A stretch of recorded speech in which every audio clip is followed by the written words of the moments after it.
tugasnya seperti yang dikehendaki oleh rakyat, maka gagallah kita. Kita baru-baru ini saya fikir kita semua tentulah mengikuti pilihan raya yang baru lepas, the 12th general election di Malaysia. Dan saya fikir kita semua tahu hasilnya taklah begitu baik. Kalau dulu kita dapat 2/3 daripada more than 2/3 daripada kursi dalam parlimen, kali ini kita dapat kurang daripada 2/3. Ini bukanlah kali pertama, kali kedua. Kali pertama ialah pada tahun 1969 di masa Tunku Abdul Rahman jadi Perdana Menteri. Tahun 1969 pencapaian kita tidak begitu cemerlang, iaitu kita tidak dapat 2/3, dan oleh kerana itu kita lihat apa yang berlaku, kerusuhan kaum dan sebagainya. Tapi alhamdulillah kita dapat pulih semula, dan di bawah Tun Razak yang mengambil alih, di bawah Tun Hussein yang mengganti Tun Razak, dan juga di bawah yours truly.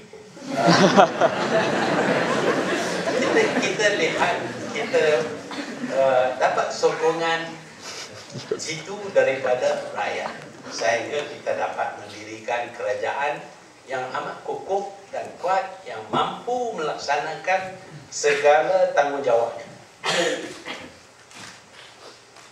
Dan ini amat penting, mempunyai cukup kuasa. Walaupun di masa Tunku kita tahun 1969 kita kehilangan Pulau Pinang, dan kita juga kehilangan Kelantan pada masa itu. Dan pada masa saya pun ada kalanya kita tak dapat menawan Kelantan. Kita juga tahun 1999 kita gagal untuk mengekalkan kuasa kita di Terengganu, dan ada kalanya kita kalah di Sabah. Tetapi umumnya kita tidaklah kalah dengan begitu teruk, dan keyakinan rakyat masih kekal di tangan pemerintahan yang terdiri daripada Barisan Nasional.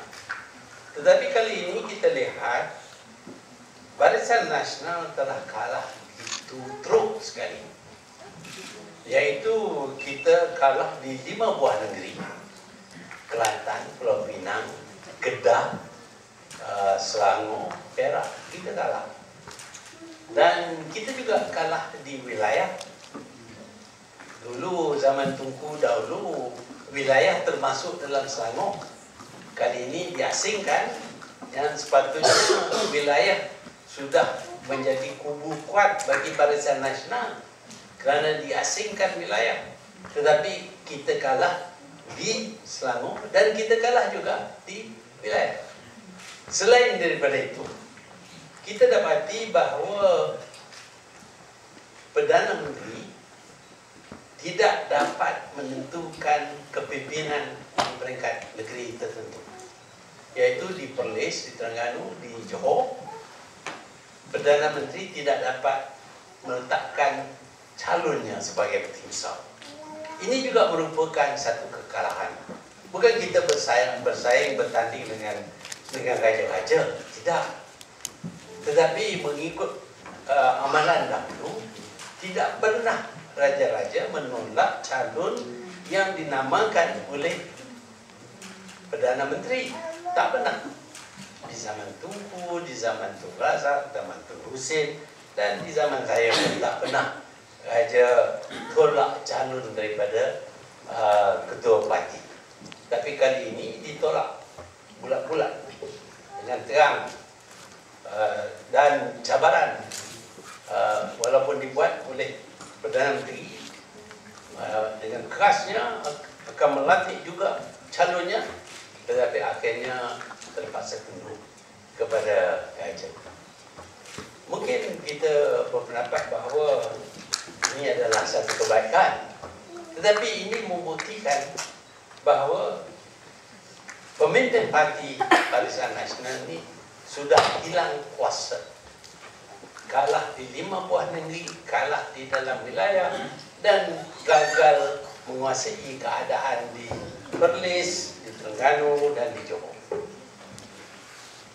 Dan kita harus tanya kepada kita kerana dianya mempunyai impact ke atas kita. Kerana kerajaan memainkan peranan yang amat besar untuk menentukan nasib kita. Kalau kerajaan kita tidak mampu membuat sesuatu yang baik bagi diri kita, maka kita akan rugi. Dan kalau ini berterusan, maka masa depan kita itulah akan menjadi gelap. Tetapi kita belum boleh buat tindakan apa-apa terhadap kekalahan yang teruk ini, melainkan kita tahu sebabnya. Saya dilatih dalam bidang perubatan.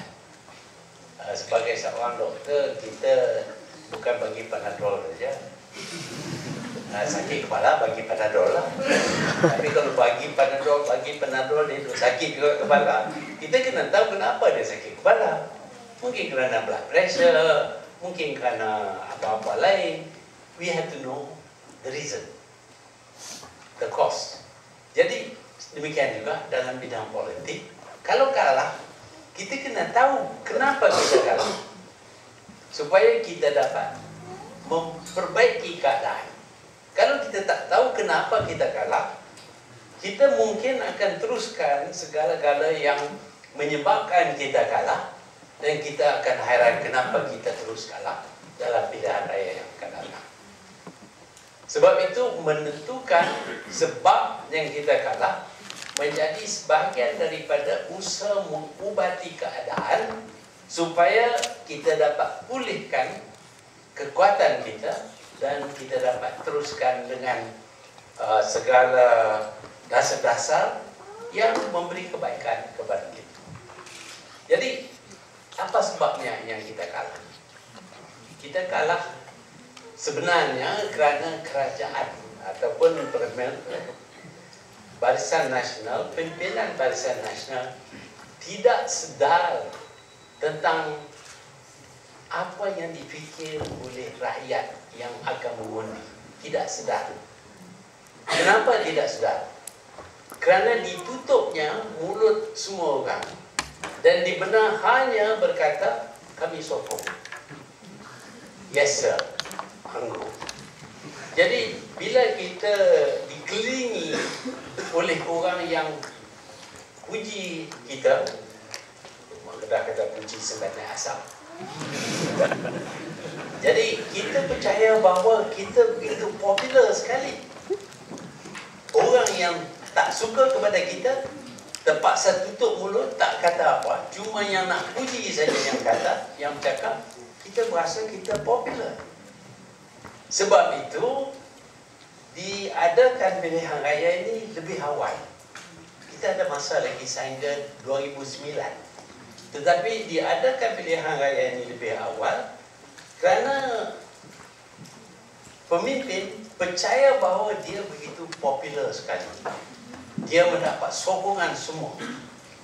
Kalau ada pilihan raya akan menang 100%. Kononnya parti lawan tak boleh menang.